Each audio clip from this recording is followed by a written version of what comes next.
You know, I know this steak doesn't exist.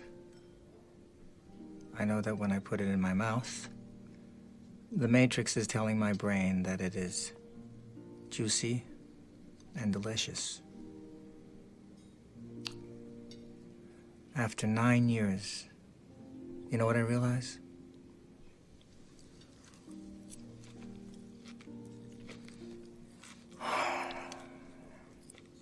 Ignorance is bliss.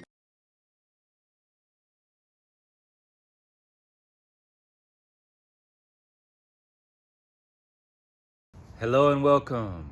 This is Jerome Shaw, host of the Open Palm Podcast Motivator, meditator, coming at you with a message from this book that I just finished today. Could not put it down. Had to read it through. What it do, Frederick Douglass, the narrative of the life of Frederick Douglass, written by the man himself, all the way back 19th century, an American slave, Frederick Douglass, in the 1800s.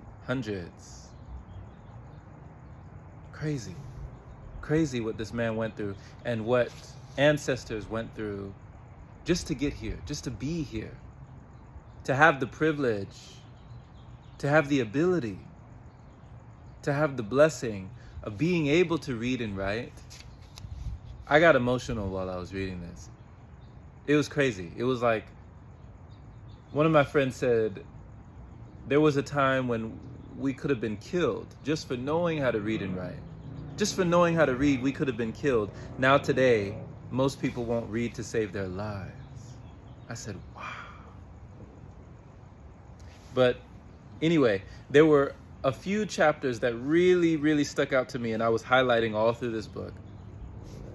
First of all, Frederick Douglass, a man who was born into slavery. Not even talking about the people who were sold into slavery. This man was born in it. You know? Like Bane told Batman, you merely adopted the darkness. I was born in it, right? This man was born into the darkness. And by the merest chance of coincidence or happenstance, right? You could even call it divine intervention. He learned how to read and write, taught himself. But the more he learned, the greater his suffering. For with knowledge came the understanding of his oppression. It came the great understanding of his bondage. His intellectual prowess became painful because he understood at a deep level ignorance could be bliss. Even through the suffering, he envied his fellow slaves. Let me read this passage. So, he said, the more I read, the more I was led to abhor and detest my enslavers. I could regard them in no other light than a band of successful robbers who had left their homes, gone to Africa, stolen us, and in a strange land reduced us to slavery. I loathed them as being the meanest as well as the most wicked of men. As I read and contemplated the subject, behold, that very discontentment with Master Hugh had predicted would follow my learning to read and already come. It had already come to torment and sting my soul to unutterable anguish as I writhed under it. I would at times feel that learning to read had been a curse rather than a blessing. It had given me a view of my wretched condition without the remedy. It opened my eyes to the horrible pit, but to no ladder upon which to get out.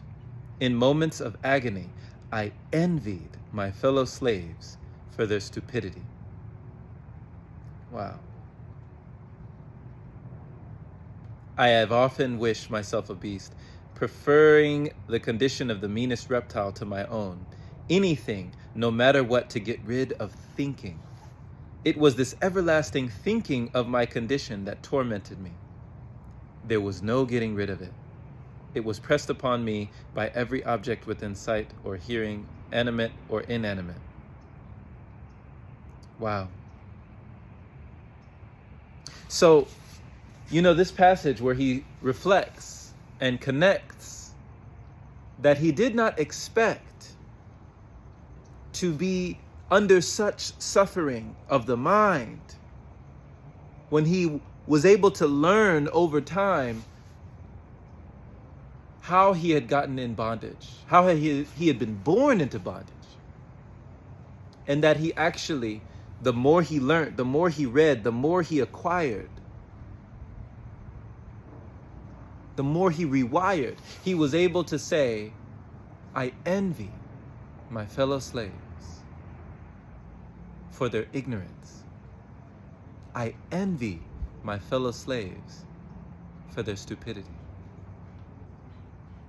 It's like that scene in The Matrix when Cypher is in a restaurant and he's with an agent and he's selling out all of the people on the Nebuchadnezzar, the crew with Morpheus. He's selling them out, but he picks up the steak and he says, I know that this steak is not real. I know that when I eat this piece of flesh, this animal flesh, that it's just going to send signals to my brain that tells me that this is delicious and tasty and that this is juicy.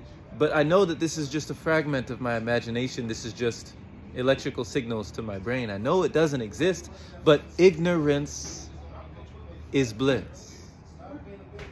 And he goes ahead and he eats the steak. Now, this reminded me, this passage from the narrative of the life of Frederick Douglass, of when I read the book Hilton Hotima's Man's Higher Consciousness. And by reading this book, I came into the understanding that I had been in bondage for a long time.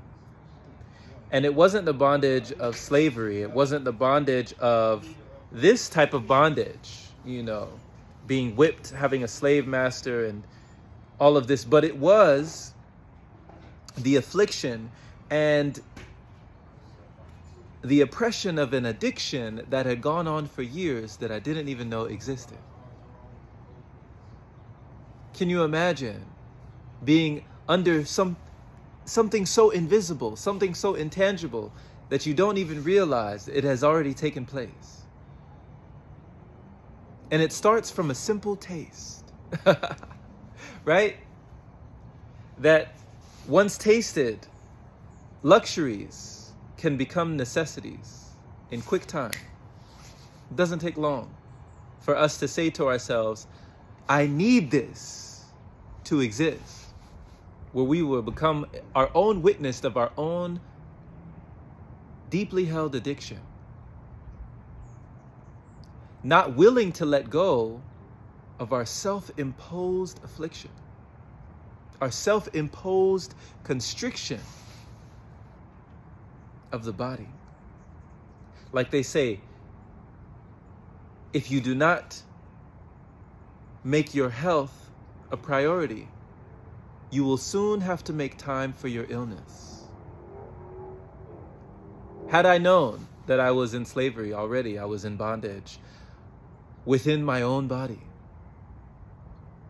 a prison of my own making, as I would stay in line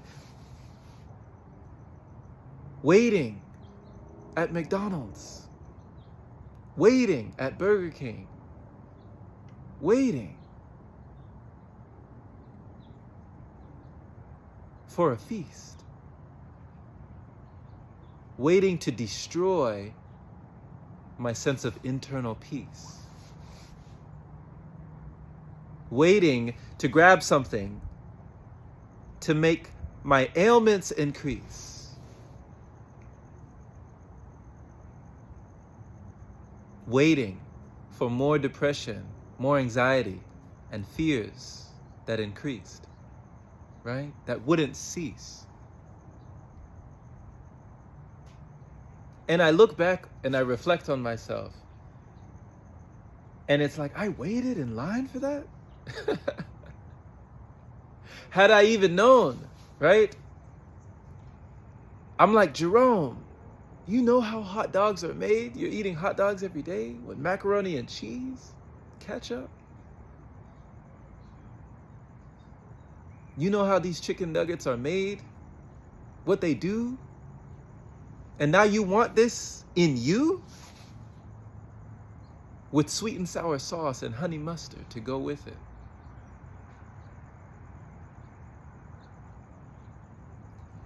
When I read these words, I can empathize with the feeling that ignorance is bliss.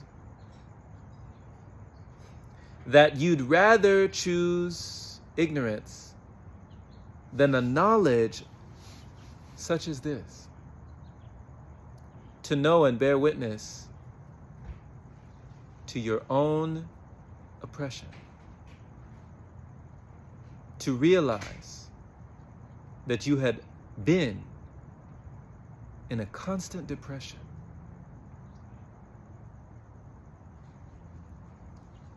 It's not an easy confession.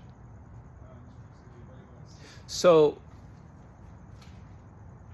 when you understand and come into the realization that you were constantly, ignorantly lowering your vibration, now you have a chance for resuscitation. You have a chance to be your own salvation. But often we must do it in the midst of congregation who will most likely not agree or offer collaboration. You might even face opposition and negative communication through the very same people still in that vibration. So much love to you, my friend. And thank you for listening once again. This has just been something so enlightening when the knowledge can be so frightening. How the blood vessels and things in the body could be tightening. But when we let ourselves loose and stop all the abuse, we understand that we must choose, or it is ourselves that we will lose.